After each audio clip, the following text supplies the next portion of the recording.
Mga please, share ko nga pala sa inyo yung pinagkakakitaan ko na bagong labas na website na kung saan kumita tayo dito ng 1,020 pesos ngayong araw, July 4, 2024. Ayan, pupunta tayo dito sa may account natin na kung saan success yung payout natin na 1,020 pesos ngayong araw, July 4, 2024. Patunay lang na paying yung website ito mga pre at pwede natin siya pagkakitaan.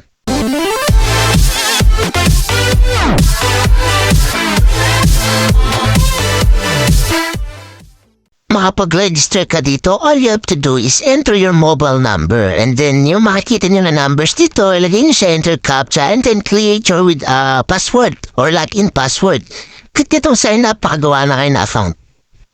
Pag may account kayo dito, automatic 20 pesos bonus yung makikita nyo dito. At syempre, meron kayong pwedeng pagkakitaan pa dito sa may, punta ka lang dito sa my profile. Ayan, makikita mo yung order. So meron ka libreng 1,000 pesos dito na produkto na kung saan mga pre, kikita ka ng 10 pesos araw-araw. So dito pala mga pre, pwede na tayong kumita ng libre. At syempre, yung kanilang major na kitaan dito, makikita nyo sa homepage nila. Kung saan meron sila binibenta dito na product na kailangan mong bilhin para kumita ka dito araw-araw. So pwede kang kumita ng 75 pesos araw-araw, 130 pesos araw-araw, 216 pesos araw-araw, 336 pesos, 580 pesos, 1,050 pesos, at marami pang iba.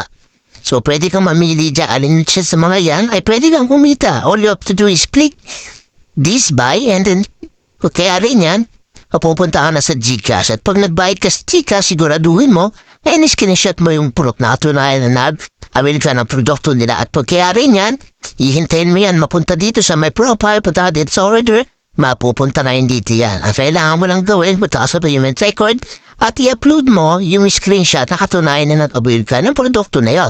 And then once na meron ng income dito, every 24 hours ay pwede ka nang magkaroon ng income at mag-payout. Para makapag-payout ka, all you have to do is click buy and bank card, lagyan mo yung GCash name, GCash number at isubmit mo. Kung na-submit mo na yan, pwede ka na mag-withdraw as long as meron ang 100 pesos na balance sa inyong account.